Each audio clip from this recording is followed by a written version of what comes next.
Neste bloco vamos falar de outra mudança no Código de Processamento Penal, as medidas cautelares, que são alternativas à prisão preventiva.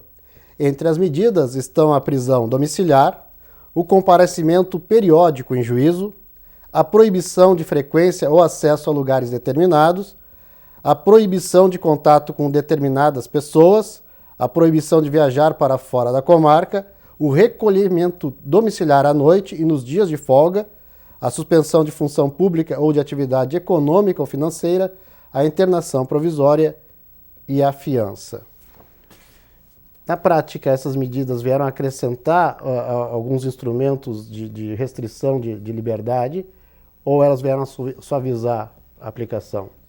Então, a partir do momento em que você dificulta, de certo modo, as regras para aplicação ou para o requerimento numa prisão preventiva ou de cabimento numa prisão preventiva, a lei também trouxe outro viés, outro caminho, que é a adoção de algumas medidas cautelares, em que esse investigado ou essa pessoa que está respondendo ao processo teria que se submeter. Ao invés da prisão, ele se submeteria, então, a algumas medidas cautelares, dentre as que estão arroladas e que você passou no gráfico ali. Em que casos, por exemplo? Antes era prisão preventiva e agora... Antes era prisão preventiva, agora ele pode ficar comparecimento semanal em juízo para justificar suas atividades, o recolhimento domiciliar em determinados horários e dias, o afastamento dele ou dela de um determinado endereço. Isso para casos de crimes cuja pena é menor do que 4 anos de reclusão. Pena máxima inferior até 4 anos. Até 4 anos de reclusão. Até 4 anos. Ou aqueles indiciados ou acusados que preencham requisitos de primariedade, bons antecedentes, residência fixa, profissão definida. Então, esses teriam medidas cautelares que serão fiscalizadas, né? Antes de ir à prisão preventiva. A qual dos agentes a todos. Que caberia essa fiscalização? Todos. É uma introdução de uma novidade e todos. Mais ainda das polícias.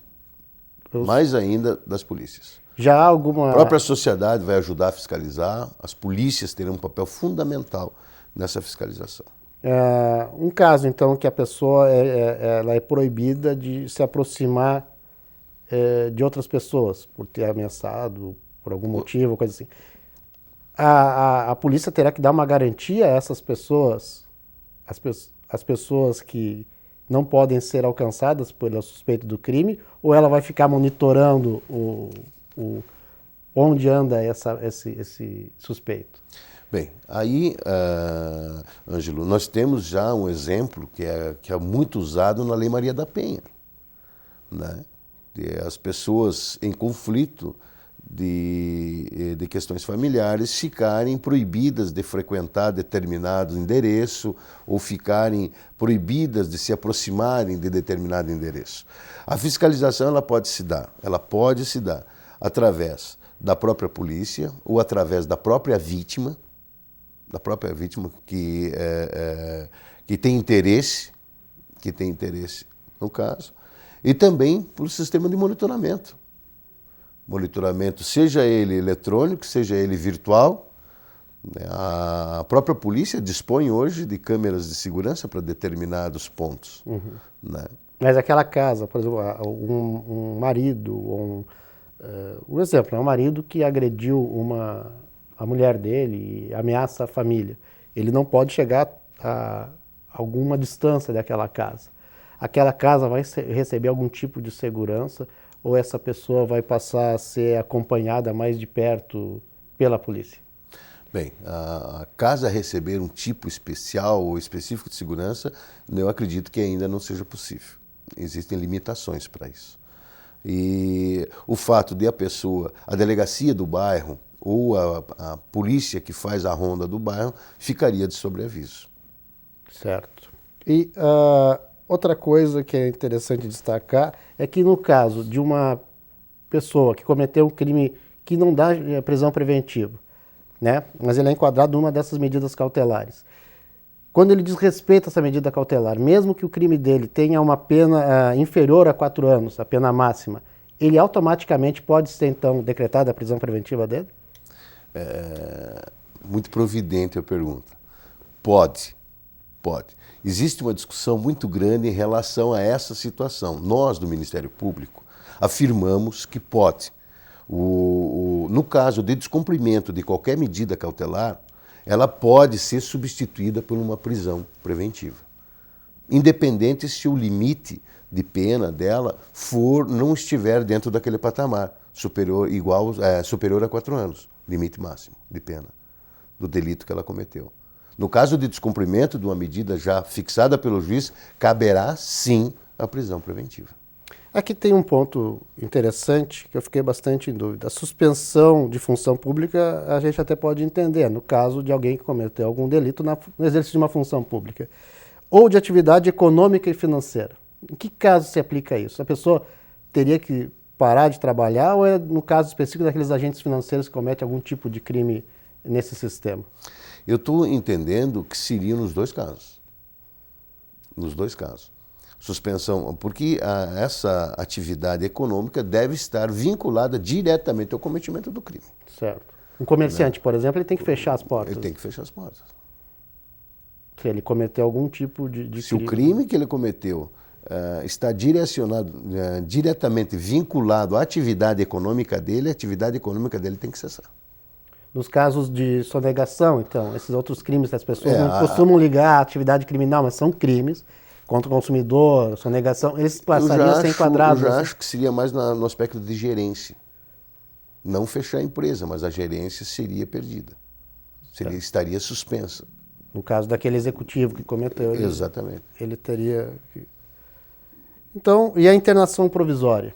Bem, a internação provisória, você veja que a partir do momento em que essa nova lei regulamenta a questão das medidas cautelares como uma nova opção ao legislador antes de decretar a prisão preventiva, ele traz também uma pena restritiva de liberdade, porque a internação provisória também é uma restrição de liberdade.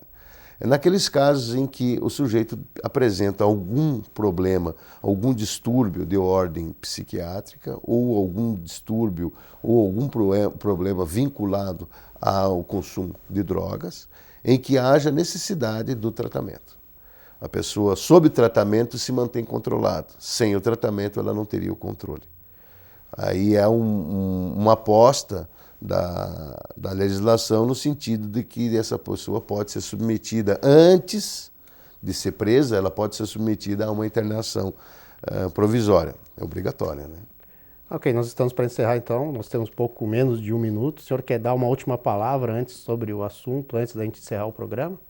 Bem, os impactos da lei são 30 dias praticamente que a lei entrou em vigor, ainda não foram sentidos de forma mais completa. Então nós temos questões, por exemplo, essa do afastamento da atividade econômica, que são questões ainda que vão gerar muitas discussões. E muitas discussões também virão pela frente.